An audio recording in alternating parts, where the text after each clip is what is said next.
Joining us today is Dr. Mike Schnelle, Professor of Ornamental Horticulture. Well, Mike, I really wanted to focus today on some ornamental trees and possibly shrubs that do really well with our tough climate. We've lost a lot of plants recently, so I know you have a vast collection out here in the Arboretum and wanted you to pick a few plants to highlight. Well, Seven Sunflower is one of the plants we're looking at right now, and it's a shrub slash tree. Usually it ends up growing like a shrub here in Oklahoma. Why I'm excited about this species is it takes both extreme heat and extreme cold weather. So even 2011, 2012 seasons did not dampen its spirits, so to speak, for growing well for us here in Oklahoma. Where's it native to? It's native from Asia. Okay. Native to Asia. This is one of those plants that has something interesting all year round. It does. It has 12 months of beauty, starting with the trunk. It has exfoliating bark, so any given day of the year you can go out and enjoy the trunk, and it gets better with age, by the way.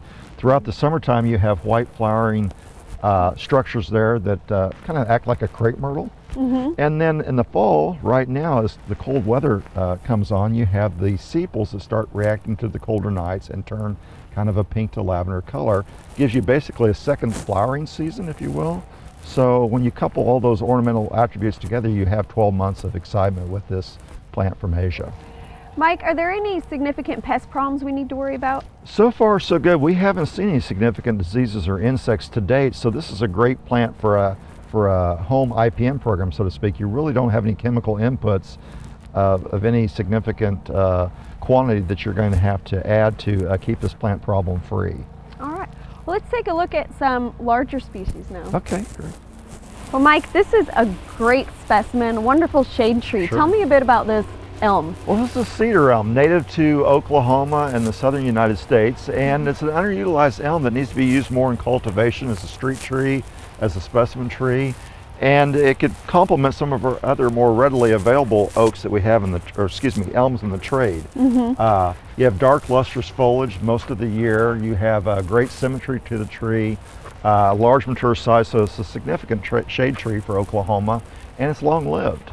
And this is one of our Oklahoma Proven selections, which tells you a bit about how much we believe in it. Yeah, we all voted on that due to its pest and disease resistance in general. And you're talking about the pest resistance. Now, elms in general are susceptible to Dutch elm's disease. Yes. And cedar elm is included in that, but we haven't ever seen a problem with it. We've really never seen any appreciable cases, so while it can get Dutch elm disease, it normally does not in Oklahoma, so that's the good news. Mike, this tree is commercially available for us, right? Yes, it is. Sure is. While it's not quite as commonplace as some of the elms to date, the good news is our growers are bulking up numbers. They're becoming more and more commonplace. And you absolutely could buy cedar elm tonight if you were to shop around and ask one of your favorite growers. If he or she doesn't have it, they can easily order it for you. It is barely available. Sure is, yeah. Well, let's go take a look at another tree. Okay.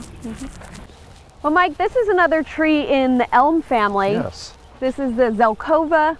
But it's also fairly pest resistant like the cedar elm. It is. The Zilkovas in general are fairly disease and insect resistant, unlike sometimes what you might read in the literature. So the good news is most years you're going to have blemish-free foliage, as we see on this particular specimen, no diseases of any appreciable importance, and great fall color that will be coming on the next 2 or 3 weeks, usually a yellow or red fall color. Plus you have a showy bark, and the bark gets better with age. You'll have fissuring in the bark where over time the bark alone could carry this plant ornamentally. This is still a young tree, so you don't see it in this particular specimen, but the bark really does get showier with age. So you have 12 months of interest with this plant. Yes, absolutely. There's also a number of different cultivars available, and this one is wireless. This is wireless because it doesn't get quite as tall as the average Zilkova, but you have green vase, which has been around in the market for a long time. So the good news is you could pick your selection to fit your landscape, and any garden center or nursery person could sell you a Zilkova to still plant yet this fall. They're commonly available. Excellent. Sure. Now, one of the things about the shape, it's tightly branched, but that's not a problem. Some trees that are real tight can split, but this one, that's not a problem. It's not a problem. It's not predisposed to any worse than the average tree to ice loads or wind events. So the good news is it normally doesn't have any issues short of a catastrophic event of Mother Nature. So. That branching to me also is what lends it this nice rounded form. Absolutely, So, and it's very beautiful after it loses its leaves, just based on the form alone in the bark. There's one more tree out here, Mike, that I wanted us to talk about. Let's go take a look. Okay. Mike, this is a tree I think we don't use enough in the landscape, perhaps because of the male-female issue. Sure, sure. Yeah, Kentucky coffee tree, and as you can see, we happen to have a male specimen here, but either gender is still a great tree or selection for Oklahoma. It's native to our state. It's been here since the pioneers enjoyed it hundreds of years ago. It's tried and proven. It's long-lived. It's strong-wooded. Great fall color, which is just coming on now. We're to come back 2 or 3 weeks from now. This would be a lemon yellow fall color. While the females are a little bit messy, the fruits do lend ornamental interest throughout the winter months. Or the good news is, if a person doesn't want those messy fruits, they can buy the male. His name is Espresso, and he's now commercially available. So either way you go, either gender is a great selection or idea, including the panhandle of Oklahoma, so it grows throughout our state.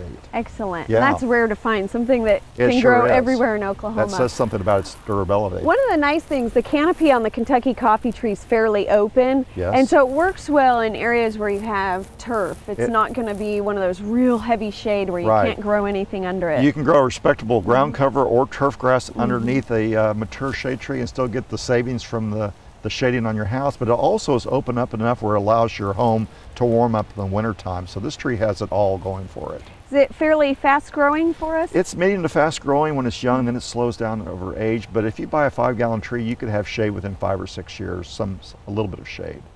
All right. So it's a great tree. Well, thank you so much for featuring these wonderful landscape Thanks for trees having me today. here today.